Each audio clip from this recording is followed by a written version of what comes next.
Bonjour, dans cette vidéo, il sera question tout simplement de dériver un produit de deux fonctions dérivables. Et donc l'exercice est le suivant, il faudra calculer f' de x en précisant dans un premier temps sur quel intervalle f est dérivable. Donc vous voyez ici au petit a, au petit b et au petit c en fait le produit de deux fonctions à chaque fois que l'on sait dériver, puisqu'on sait dériver donc chacune de ces fonctions qui sont soit des fonctions affines, soit la fonction racine carrée ou encore la fonction inverse. Alors pour dériver ces fonctions qui s'écrivent sous la forme de produit de deux fonctions dérivables, il faut utiliser une propriété. Et cette propriété dit que si u et v donc sont des fonctions dérivables sur l'intervalle i, la fonction qui s'écrit comme à x on fait correspondre u de x multiplié par v de x, qu'on pourrait écrire sous la forme uv, et ben elle est dérivable sur l'intervalle i, donc l'intervalle sur lequel est définie chacune des fonctions u et v, et en plus on a une formule, attention, qui n'est pas si simple que ça, puisqu'en fait on ne peut pas dériver u et v et multiplier donc les fonctions dérivées qu'on aura obtenues. Non, c'est pas comme ça qu'on s'y prend, on s'y prend en faisant u'v plus uv'. Alors ça bien sûr, ça peut être démontré, mais ici il est important surtout de connaître cette formule afin d'être capable de dériver donc chacune des fonctions qui sont proposées dans cet exercice. Maintenant, je vous conseille d'appuyer sur pause et de calculer donc chacune des fonctions dérivées qui sont demandées, en ayant bien sûr dans un premier temps vérifié sur quel intervalle cette fonction dérivée est définie.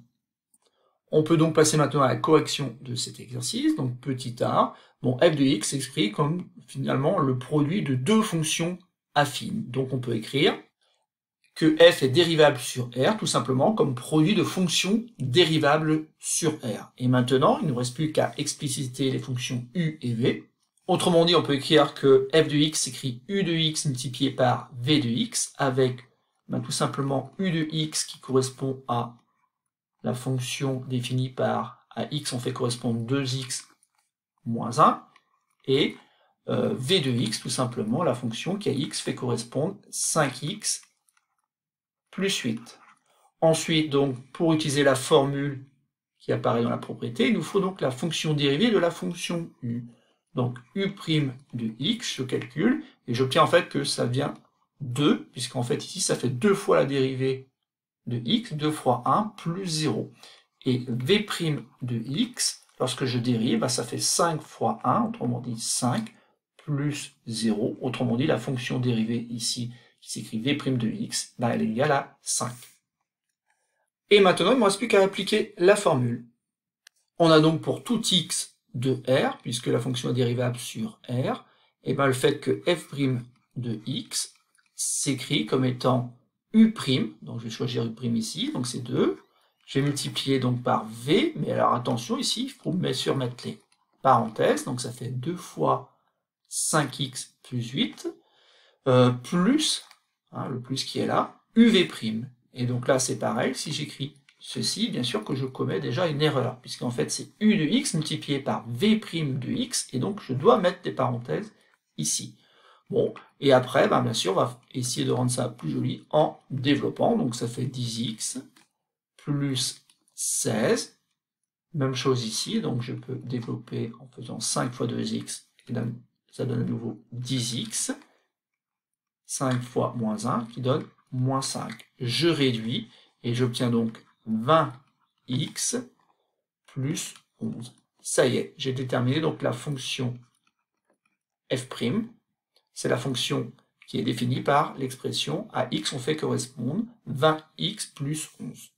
Donc c'est gagné, donc on a bien déterminé donc f' de x, sauf que ici il est important de voir que malgré tout, ici on n'était pas obligé de passer par cette règle-là. Bon, certains petits malins ont peut-être déjà imaginé tout simplement qu'on pouvait développer ici, donc ça fait 2x multiplié par 5x, il ferait 10x au carré, plus 16x, je continue, moins 1 multiplié par 5x, et ça donne moins 5x, et enfin, moins 1 multiplié par 8, donc ça faisait plus 8.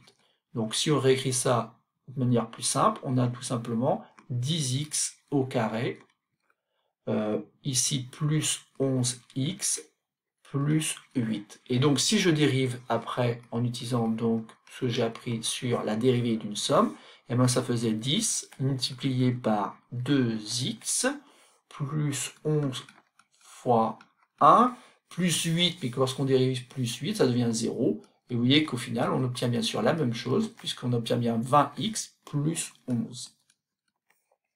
Alors on peut se poser la question de savoir pourquoi donc il y a cette propriété qui dit que on peut dériver un produit. Tout simplement parce que ce qu'on a fait là avec l'expression ici f de x égale 2x moins 1 facteur de 5x plus 8, peut-être qu'on ne pourra pas le faire avec d'autres expressions. C'est ce qu'on va découvrir donc au petit b.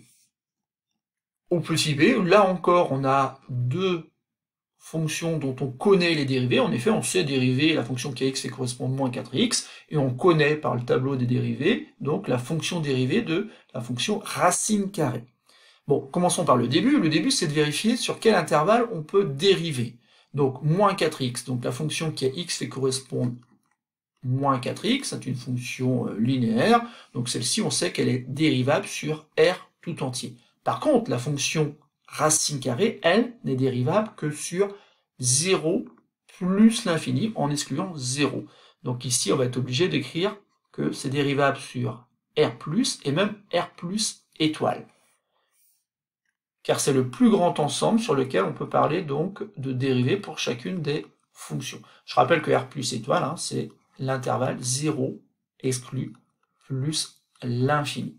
Donc, f de x s'écrit bien comme le produit de deux fonctions, donc je viens de dire qu'en fait ici, c'est u de x qui correspond à moins 4x, et v de x qui était tout simplement la fonction racine carrée, donc racine carrée de x.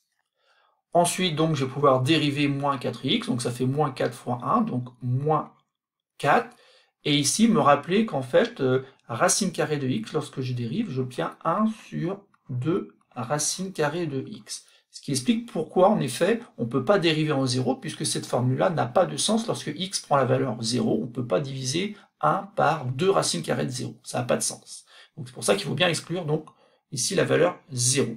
Mais autrement, sur toutes donc les valeurs strictement positives, on peut donc parler de f' de x.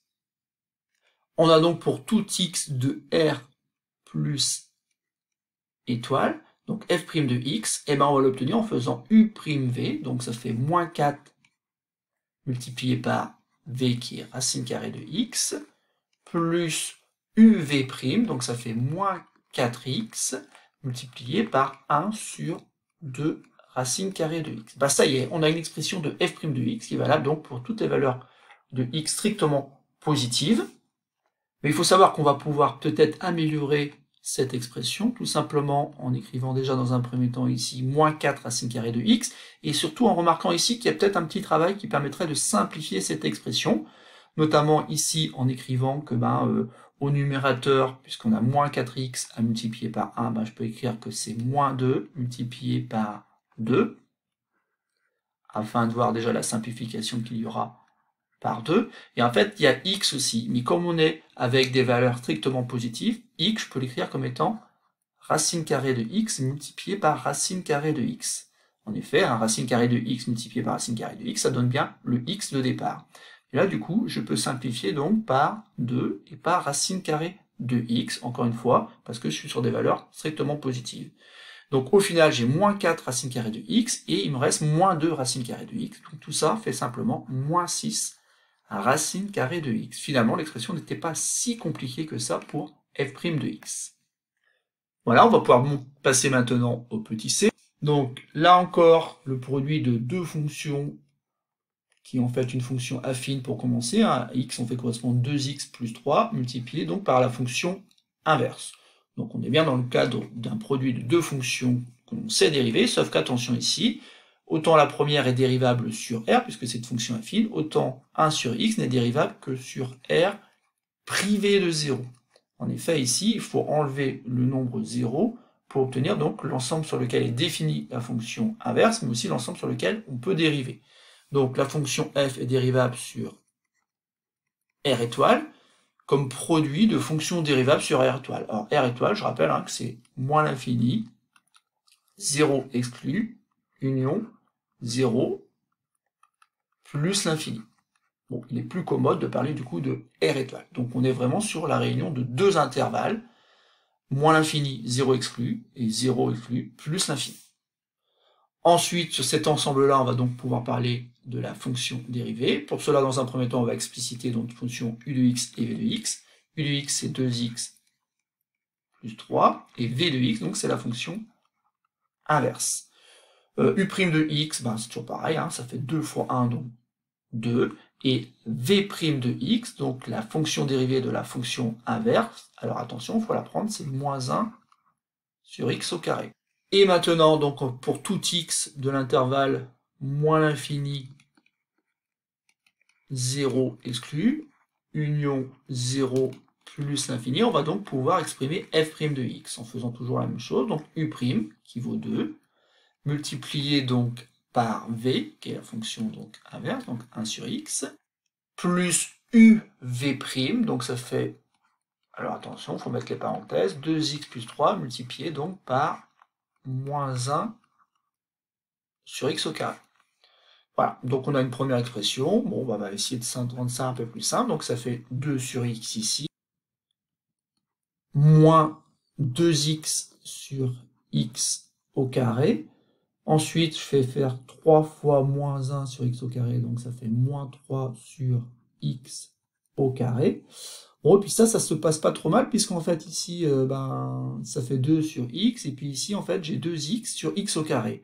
Mais je vais pouvoir simplifier par x, donc si je divise par x en haut et en bas, je peux le faire, puisque x est différent de 0, ça fait encore 2 sur x. Donc 2x moins 2 sur x, vous voyez, ça va s'annuler. Et donc il va me rester simplement moins 3 sur x au carré. Et donc l'expression de f' de x, qui est valable pour tout x différent de 0, c'est tout simplement f' de x égale moins 3 sur x au carré. Petite remarque néanmoins, ici, à nouveau, on aurait peut-être pu développer en faisant 2x multiplié par 1 sur x, pour les mêmes raisons qu'on a évoquées tout à l'heure, donc ça fait simplement 2, en effet on peut simplifier, x multiplié par 1 sur x ça vaut 1, pour x différent de 0, et après on avait peut-être 3 sur x. Alors f de x peut se réécrire comme étant donc 2 plus 3 sur x, donc comme la somme de deux fonctions dont on sait calculer la dérivée. En effet, ici, pour tout x différent de 0, on aurait pu écrire que donc f' de x, quand je dérive 2, ça donne 0, et après je vais faire 3 fois la dérivée de 1 sur x. Et 3 fois la dérivée de 1 sur x, c'est 3 fois moins 1 sur x au carré. Vous voyez bien qu'on retrouve exactement la même chose, c'est-à-dire moins 3 sur x au carré. Alors ça serait peut-être un peu plus court ici d'ailleurs. Pourquoi ça sera un peu plus court? Parce qu'une nouvelle fois, on pouvait développer. Mais il faut bien avoir en tête que plus vous allez avancer dans votre année scolaire en première et surtout en terminale, moins vous aurez l'occasion bien sûr de développer, et il faudra bien passer, comme au petit b, par la formule qui donne la dérivée d'un produit de deux fonctions dérivables. Voilà, c'est tout pour cette petite vidéo. J'espère qu'elle vous aura permis de comprendre comment on calcule donc la fonction dérivée d'une fonction f qui s'écrit sous la forme d'un produit de deux fonctions dérivables.